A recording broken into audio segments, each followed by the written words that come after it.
Yacimientos de gas condensado. Los yacimientos de gas condensado son aquellos que están formados o contienen un gas condensado. Un gas condensado es un fluido monofásico en condiciones de yacimiento originales.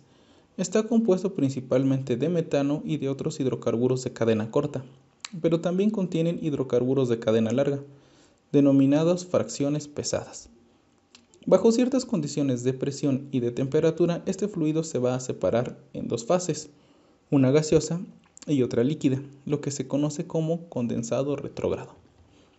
Durante el proceso de producción del yacimiento, la temperatura de formación normalmente no cambia, pero la presión se reduce.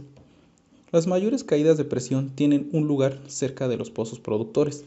Cuando la presión de un yacimiento de gas condensado se reduce hasta cierto punto de rocío, una fase rica en fracciones pesadas se va a separar de la solución. La fase gaseosa muestra una leve disminución de las fracciones pesadas. La reducción continua de la presión incrementa la fase líquida hasta que alcanza un volumen máximo. Luego el volumen del líquido se reduce. Este comportamiento se puede mostrar en un diagrama de PVT o en un diagrama de fases. Las principales características que debemos observar en un diagrama de fases de gas y condensado son: la temperatura del yacimiento se encuentra entre la temperatura crítica y la temperatura cricondenterma. Su composición es de regulares cantidades de componentes intermedios. Su producción en superficie es aceite y gas, pero principalmente gas. Su relación gas-aceite varía entre 500 y 1500. Su densidad varía entre 0.70 y 0.80 gramos sobre centímetro cúbico. Esta gráfica indica el comportamiento monofásico fuera de la región bifásica, que está limitada por líneas correspondientes al punto de burbujeo y al punto de rocío. Todas las líneas de saturación de fase constante convergen en el punto crítico. Los números indican la saturación de la fase de vapor. En un yacimiento de gas condensado, la condición inicial del yacimiento se encuentra en el área monofásica, a la derecha del punto crítico. Conforme declina la presión del yacimiento, el fluido atraviesa el punto de rocío y una fase de líquido se va a separar de la fase de gas. El porcentaje de vapor disminuye, pero puede aumentar nuevamente con la declinación continua de la presión.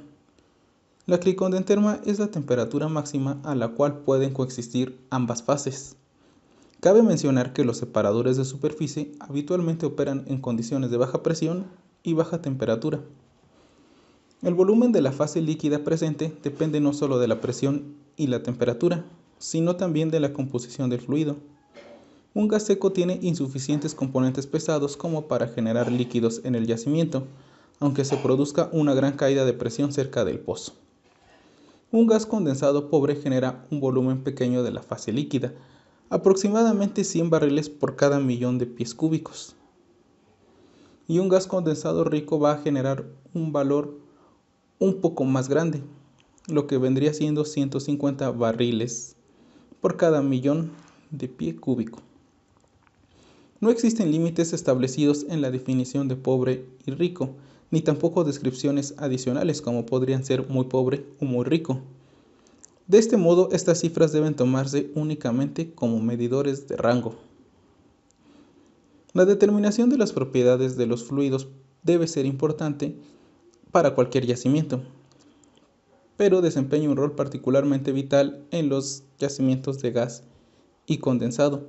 Por ejemplo, la relación gas-condensado juega un papel importante en lo que respecta a la estimación del potencial de ventas tanto de gas como de líquido, necesarias para dimensionar las instalaciones del procesamiento de superficie. La cantidad de líquido que puede encontrarse inmovilizado en un campo también es un aspecto económico esencial. Estas y otras consideraciones, tales como la necesidad de contar con tecnologías de levantamiento artificial y estimulación de pozos, dependen de la extracción precisa de las muestras de los fluidos. Los errores pequeños producidos en el proceso de toma de muestras, tales como la recolección de un volumen de líquido incorrecto, pueden traducirse en errores significativos en el comportamiento medido, de modo que la extracción de muestras debe hacerse con muchísimo cuidado.